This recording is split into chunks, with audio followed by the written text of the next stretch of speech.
Caribbean सागर के बीच एक परिवार अपनी यड़ पर छुट्टियां मना रहा होता है। माँ जूलिया तैरने के लिए पानी में कूद जाती है। आराम करते समय उसे कुछ अजीब महसूस होता है, लेकिन क्योंकि आसपास कुछ दिखाई नहीं देता, वह सोचती है कि शायद उसका भ्रम होगा। कुछ सेकंड बाद वही अजीब एहसास फिर होता है। इस बार भी कुछ नजर नहीं आता, लेकिन अब वह घबरा जाती है और यट की तरफ तैरना शुरू करती है। तभी अचानक कोई उसकी टांग खींचने लगता है और वह मदद के लिए जोर जोर से चिल्लाने लगती है। उसकी बेटी कैसी हेडफोन लगाकर म्यूजिक सुन रही होती है, इसलिए उसे कुछ सुनाई नहीं देता। पति टॉम और बेटा बेन मछली पकड़ने में व्यस्त होते हैं। जूलिया पानी के ऊपर टिकने की कोशिश करती है, लेकिन मुंह में पानी जाने की वजह से चिल्लाना मुश्किल हो जाता है। थोड़ी देर बाद टॉम को एहसास होता है कि काफी देर से उसने जूलिया को नहीं देखा। वह यड़ पर उसे ढूंढता है और फिर अपनी पत्नी को खतरे में देख लेता है। वह बच्चों को बुलाता है, यड़ को उस तरफ ले जाता है और पानी में कूद जाता है। जल्दी से जूलिया तक पहुंचकर उसे संभालता है और यड़ की ओर तैरता है। बच्चे दोनों को ऊपर खींच लेते हैं। परिवार जूलिया को संभालता है, लेकिन जूलिया खुद को समझाती है कि शायद लहरों की वजह से ऐसा हुआ होगा। रात को सब मिलकर बेन का जन्मदिन मनाते हैं। कैसी को उसके बॉयफ्रेंड का कॉल आता है तो वह लैपटॉप लेकर बाहर चली जाती है। वीडियो कॉल में उसका बॉयफ्रेंड दिखाता है कि शहर के ऊपर बड़े बड़े काले बादल छा गए हैं। कॉल ग्लिच होकर फ्रीज हो जाती है। कैसी यह बात परिवार को बताने आती है, लेकिन टॉम कहता है कि शायद जमीन से दूर होने की वजह से सिग्नल कमजोर है। तभी सबको एक आवाज सुनाई देती है। वे सब बाहर जाते हैं और देखते हैं कि व्हेल मछलियों का एक समूह गुजर रहा है। टॉम समझाता है कि व्हेल मछलियां हमेशा पृथ्वी के मैग्नेटिक फील्ड को फॉलो करती हैं, लेकिन जब तूफान आता है तो वे कंफ्यूज हो जाती हैं। अचानक यड़ जोर से हिलती है और बेन गिर जाता है। टॉम को चिंता होती है कि कहीं यड़ को नुकसान तो नहीं पहुंचा, इसलिए वह डाइव करके नीचे चेक करने चला जाता है। कुछ देर बाद वह सतह पर वापस आता है, लेकिन उसके कंधे पर एक बड़ा घाव होता है। जूलिया तुरंत उसका जख्म सीती है। टॉम बताता है कि पानी के अंदर उसे ऐसा लगा जैसे उसके पीछे कोई बहुत बड़ा जीव था, लेकिन जब उसने मुड़कर देखा तो प्रोपेलर से कट लग गया। वह कहता है कि जो भी चीज थी बहुत बड़ी थी। टॉम को यड़ पर काफी नुकसान दिखाई देता है, इसलिए उन्हें मदद बुलानी पड़ती है। जूलिया बार बार रेडियो पर कोशिश करती है। कैसी फोन पर सिग्नल ढूंढती है, लेकिन कुछ भी काम नहीं करता। तभी कैसी को एक अजीब सा जीव दिखाई देता है और वह चिल्ला उठती है, लेकिन वह तो बस बेन होता है जो मास्क पहनकर मजाक कर रहा होता है। कुछ देर बाद यह पूरी तरह बंद हो जाती है और समुद्र के बीच में फंस जाती है। जूलिया रेडियो में एक आवाज सुनती है, लेकिन आवाज इतनी खराब होती है कि उसे कुछ समझ नहीं आता। टॉम परिवार को बताता है कि उनके पास सिर्फ 4 दिन का खाना पानी बचा है और अब उन्हें किसी मछली पकड़ने वाली नाव का इंतजार करना होगा। अचानक रडार पर कुछ डिटेक्ट होता है और परिवार को एक अजीब सी आवाज सुनाई देती है। सब दौड़कर बाहर आते हैं और हैरानी से देखते हैं कि कई सारे उल्कापिंड जमीन पर गिर रहे हैं। जहां जहां उल्कापिंड गिरते हैं वहां बड़े धमाके होते हैं। एक उल्कापिंड पानी में उनके पास गिरता है तो टॉम तुरंत यॉर्ड को चलाने की कोशिश करता है। इंजन मुश्किल से चलता है, लेकिन तभी एक और उल्कापिंड उस इलाके को हिट करता है। परिवार डर के मारे एक दूसरे को कसकर पकड़ लेता है। तभी टॉम को समझ आता है कि जो आग के गोले गिर रहे हैं वे उल्कापिंड नहीं बल्कि सैटेलाइट्स हैं। उसी वक्त बेन देखता है कि यॉर्ड से धुआं निकल रहा है। टॉम चेक करता है और कंफर्म होता है कि इंजन खराब हो गया है। हवा तेज होने लगती है तो फैमिली यड़ के अंदर छुप जाती है, बिना यह नोटिस किए कि कंपास बहुत तेजी से घूम रहा है। यड़ जोर जोर से हिलने लगती है। बन फिर से गिर जाता है और इस बार उसे चोट भी लग जाती है। लहरें तेजी से यॉर्ड से टकरा रही होती हैं। टॉम स्ट्रगल करके बाहर जाता है और लाइफ जैकेट्स लेकर आता है। तभी पावर चली जाती है। टॉम तुरंत पावर बॉक्स का बटन प्रेस करता है और लाइट वापस आ जाती है। उस वक्त बेन नोटिस करता है कि जूलिया की नाक से खून बह रहा है। जूलिया को चक्कर आने लगते हैं, जबकि कैसी सिंक पर जाकर उल्टी कर देती है। टॉम रेडियो ट्राई करता रहता है पर सिग्नल नहीं मिलता। अचानक एक तेज हाई पिचड नॉइज आती है और हवा और भी स्ट्रांग हो जाती है। जूलिया दरवाजे बंद करने की कोशिश करती है पर एक हैच खुल जाता है और हवा खिड़कियां तोड़ने लगती है। टॉम एक फ्लेयर जलाता है और थोड़ी देर बाद अंधेरा छा जाता है। अगली सुबह फैमिली शॉक में उठती है कि वह स्टॉर्म से बच गए हैं, लेकिन यॉट आधी तबाह हो गई होती है। जब वह बाहर आते हैं तो देखते हैं कि समुद्र का पानी गायब हो गया है और यट अब जमीन पर अटकी है। सब यह देखकर शॉक में आ जाते हैं। कैसी सिग्नल चेक करती है पर नेटवर्क बिल्कुल डाउन होता है। बन दो मरे हुए केकड़ों से खेलने लगता है। टॉम कंपास चेक करता है और देखता है कि वह उल्टा हो गया है।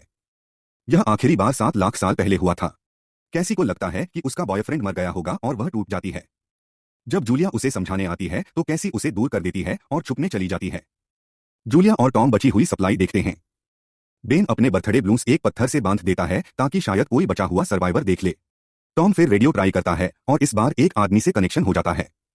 उसका नाम नाव होता है और वह एक सबमरीन का कैप्टन होता है। उसकी सबमरीन भी लैंड पर अटक गई है। वो कंफर्म करता है कि मैग्नेटिक पोल्स रिवर्स हो गए हैं, इसलिए ओशन पीछे हट गया है और जमीन डूब गई है।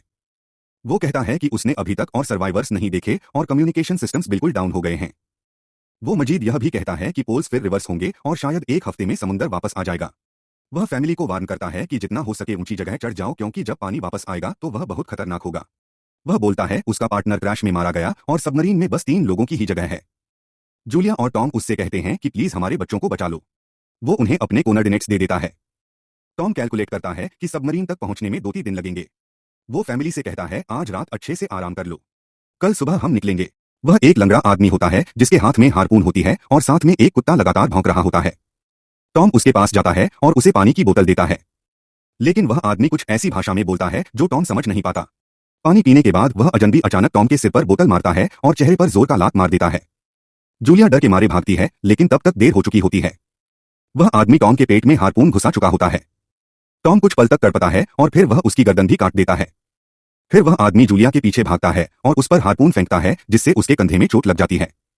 जूलिया दर्द सहते हुए यट के अंदर भागती है और बच्चों को बोलती है कि छुप जाओ। वह दरवाजा लॉक कर देती है। कैसी और बेन सोफे के अंदर घुस जाते हैं। जूलिया उन्हें फ्लेयर गन पकड़ाती है और खुद एक चाकू लेकर बाथरूम में छुप जाती है। वह आदमी दरवाजे पर जोर जोर से धक्के मारता है और आखिर अंदर घुस ही जाता है। पहले वह थोड़ा खाना उठाता है और फिर यट में इधर उधर ढूंढने लगता है। फिर बाथरूम की तरफ जाता है, लेकिन जूलिया समझदारी से एक छोटे छेद से बाहर निकल जाती है। वह आदमी सोचता है कि जूलिया भाग गई, लेकिन जैसे ही वह धीरे से निकलने लगती है उसका कुत्ता उसे देख लेता है और भौंकने लगता है। कुत्ता उस पर झपटता है तो जूलिया चाकू से उसे मार देती है। कुत्ते की चीख सुनकर वह आदमी बाहर आता है और अपने कुत्ते की लाश देखकर आग बबूला हो जाता है। इस बीच जूलिया यड़ के दूसरे साइड से अंदर जाने की कोशिश करती है।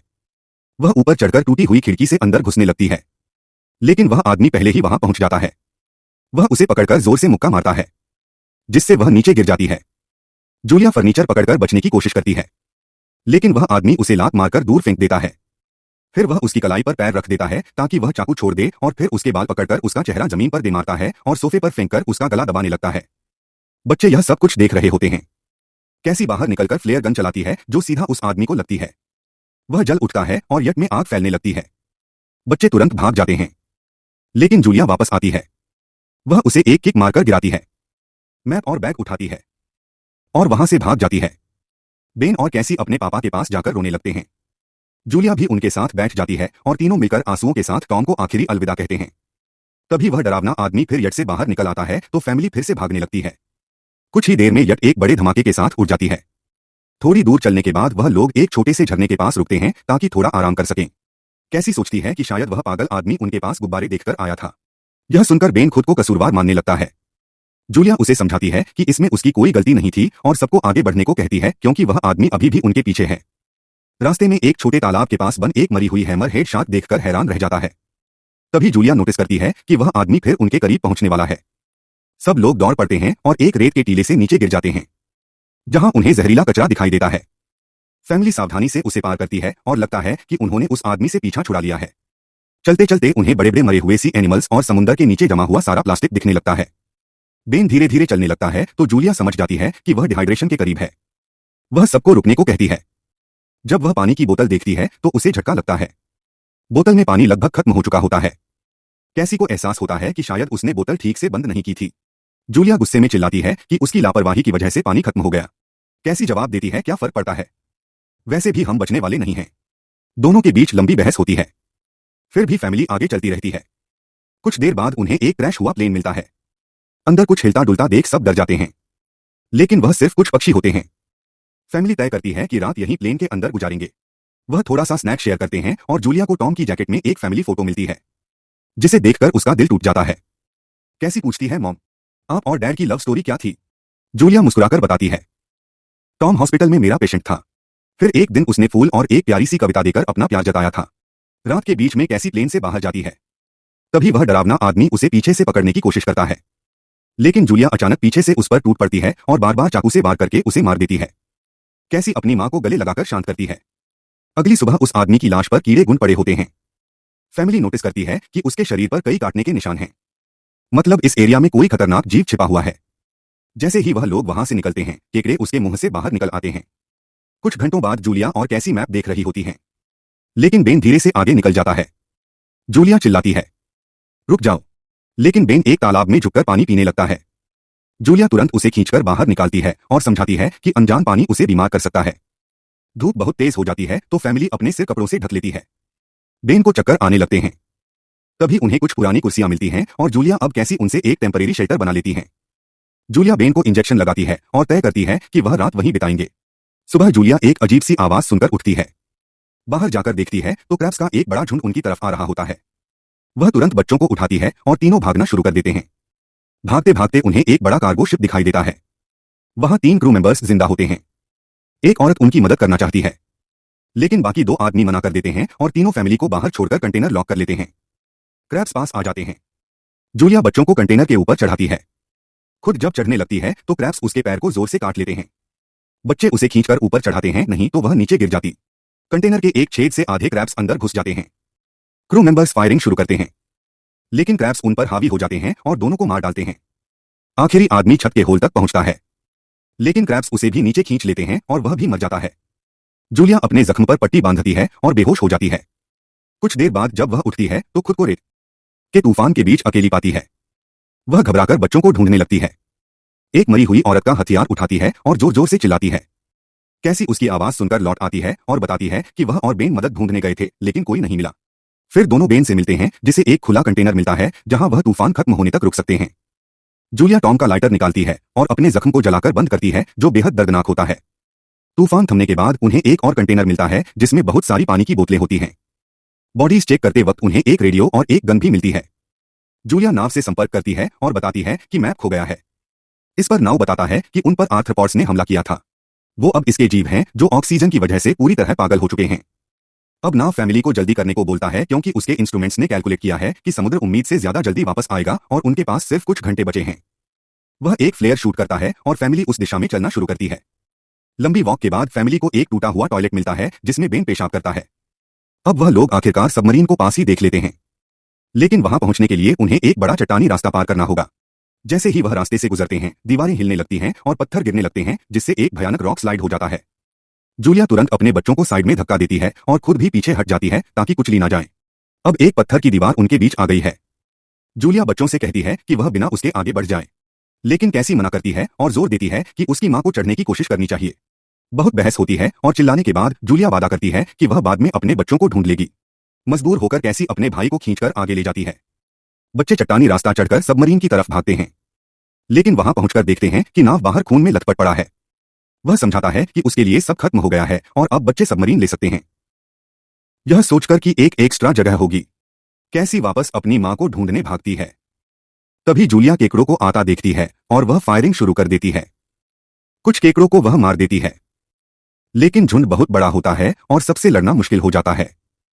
उसी वक्त कैसी दीवार के ऊपर दिखाई देती है और हाथ आगे बढ़ाती है तो जूलिया अपने घायल पैर के बावजूद तेजी से चढ़ना शुरू करती है। कैसी की मदद से वह दूसरी तरफ पहुंच जाती है और दोनों साथ में सबमरीन की तरफ भागते हैं। बेन पहले से ही ऊपर खड़ा होता है और फायर खोल देता है ताकि केकड़े डिस्टर्ब रहे जब तक फैमिली ऊपर चढ़ जाए। केकड़े नाव के शरीर तक पहुंचते ही तुरंत उसे खाने लग जाते हैं। जूलिया गन उठाती है और फायरिंग जारी रखती है जब तक बच्चे अंदर चले जाएं। जब वह सुरक्षित हो जाते हैं, जूलिया समझती है कि गोलियां खत्म हो गई हैं, तो वह गन केकड़ों पर फेंक देती है और अपने बच्चों के साथ अंदर चली जाती है। फैमिली हैच को अच्छे से लॉक करती है और खिड़की से केकड़ों को सबमरीन के चारों तरफ देखती है। इसी वक्त समुद्र वापस आ जाता है तो तीनों तुरंत अपनी सीटों पर बैठकर बेल्ट पहन लेते हैं और एक दूसरे का हाथ पकड़ लेते हैं।